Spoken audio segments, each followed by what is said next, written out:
Halo, Assalamualaikum warahmatullahi wabarakatuh. Om Swastiastu, Namo Buddhaya, Salam Kebajikan. Perkenalkan, nama saya Nur Sari dari Universitas 19 November Kolaka.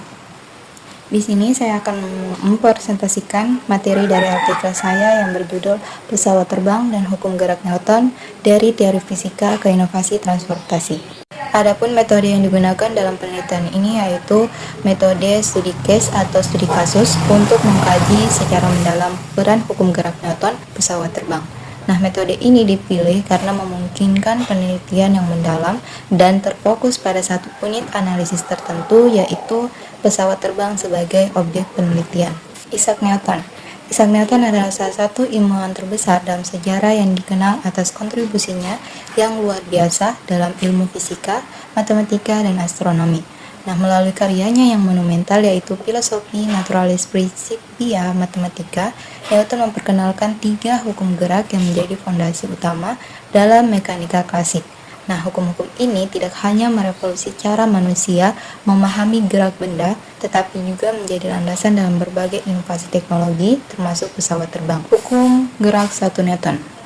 Menurut hukum 1 Newton, ketika sebuah benda diam, hal itu disebabkan oleh hasil penjumlahan dari semua gaya yang bekerja pada benda tersebut, yang menjadi nol. Demikian pula, benda yang bergerak lurus dengan kecepatan tetap akan terus bergerak tanpa berubah kecuali ada gaya yang bekerja padanya. Nah, Newton sendiri menjelaskan bahwa benda memiliki kecenderungan untuk mempertahankan keadaan awalnya yang dikenal sebagai kelembaman atau inersia. Secara umum, hukum Newton pertama ini menyatakan bahwa suatu benda dalam keadaan diam atau dalam keadaan bergerak dengan laju tetap akan tetap diam atau terus bergerak dengan laju tetap kecuali ada gaya yang bekerja pada benda itu.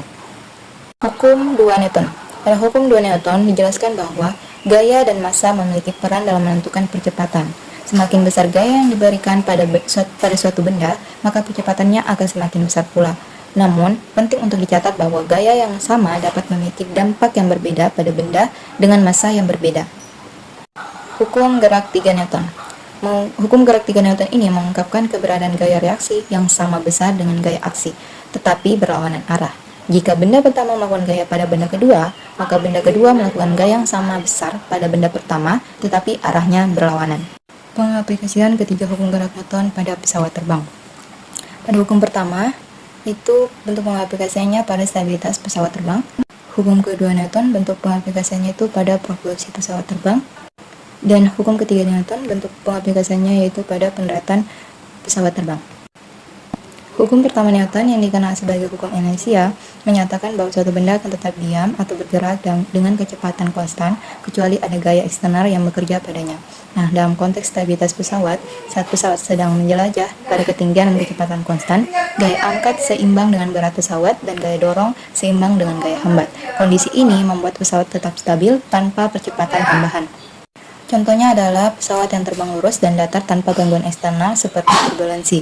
Jika tidak ada gaya luar yang memengaruhi, pesawat akan terus bergerak dalam kondisi tersebut. Pada hukum kedua Newton, menyatakan bahwa percepatan suatu benda sebanding dengan gaya yang diberikan dan berbanding terbalik dengan massa benda. Nah, dalam aspek propulsi pesawat terbang, yaitu pada mesin jet atau baling-baling memberikan gaya dorong untuk menggerakkan pesawat maju. Besarnya percepatan pesawat bergantung pada besar gaya dorong yang dihasilkan mesin serta massa total pesawat. Contohnya adalah saat lepas landas. Mesin menghasilkan gaya dorong yang besar untuk mengatasi hambatan udara dan berat pesawat, sehingga terjadi percepatan horizontal dan vertikal hingga pesawat mencapai ketinggian tertentu. Hukum ketiga Newton menyatakan bahwa setiap aksi memiliki reaksi yang sama besar tetapi berlawanan arah. Dalam proses pendaratan, yaitu pada saat flap dan spoiler digunakan untuk mengarahkan udara ke belakang atau atas, udara memberikan gaya reaksi ke depan atau bawah yang membantu perlambatan kecepatan pesawat dan menyeimbangkan gravitasi agar pendaratan berlangsung lembut. Contohnya adalah penggunaan rem udara dan spoiler selama pendaratan. Pesawat mengubah sudut serang sayap untuk meningkatkan hambatan udara, menghasilkan gaya reaksi dari udara yang memperlambat gerakannya. Baik, itu ketiga hukum ini bekerja secara sinergis untuk memastikan stabilitas, efisiensi propulsi, dan keamanan pendaratan pesawat terbang. Baik, itu tadi materi tentang artikel saya yang berjudul Pesawat Terbang dan Hukum Gerak Newton dari Teori Fisika ke Inovasi Transformasi. Terima kasih atas perhatiannya.